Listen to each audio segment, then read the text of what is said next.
આખી મેટર નો હવે ખ્યાલ આવ્યો.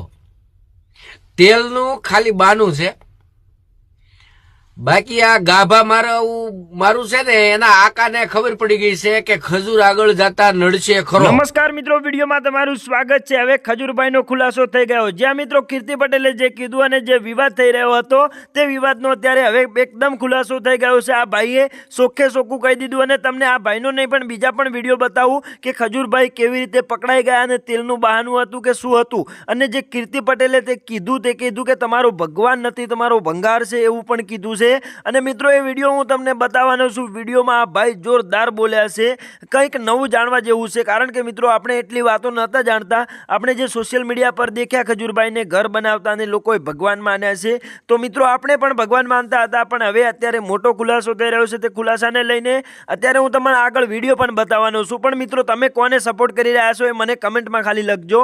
અને મિત્રો 2-3 વિડીયો બતાવું તેથી તમને ખબર પડશે કે કોણ સાચું છે અને કોણ ખોટું છે. મિત્રો એવું આ ભાઈનું શું કહેવું છે એ પણ હું તમને આ વિડીયોમાં અત્યારે બતાવવાનો છું. અને મિત્રો કીર્તિ પટેલ હકીકતે ખરેખર સાચું બોલી રહી છે કે નહીં આ ભાઈનું તો સાંભળશું, પણ તમે જે કહેવાના છો તે કમેન્ટમાં લખી દો. તો ચાલો આ ભાઈનો વિડીયો જોઈએ. વિડીયો પસંદ આવે તો વિડીયોને અત્યારે જ લાઈક કરી દેજો.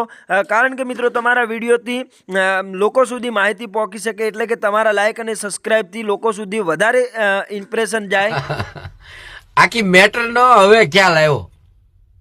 તેલનું ખાલી બાનું છે, બાકી આ ગાભા મારું છે ને એના આકાને ખબર પડી ગઈ છે કે ખજૂર આગળ જતા નડશે ખરો.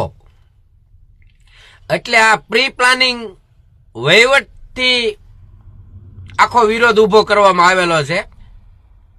બાકી ખજૂરભાઈ ને આ બધા તો ટિકટોક વખતના ફેમસ છે, સાથે કામ કરતા.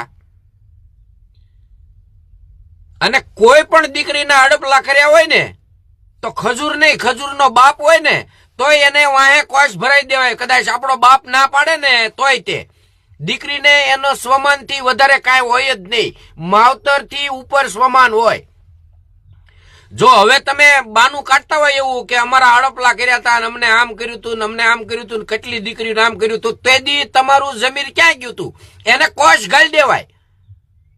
અત્યારે સારા કામ કરીને આગળ જાય છે ત્યારે તમને બધાને હવે ખજૂર આવો છે ને ખજૂર આવો છે ને સાંભળે છે. કાંઈક તો શરમ કરો. એ અત્યારે કેવું કર્મ કરી રહ્યો છે. અને જેસલ જાડેજાની તમે યાદી કરો, એ પણ જગતનો ચોરટો હતો. એને એક કન્યાએ પીર કરી દીધો, તો આ તે ઈ માર્ગે ચાલે છે અને ભગવાન થઈને પૂજાય છે. તો તમને શું વાંધો છે કે તમારા આકાએ તમને આ સજેશન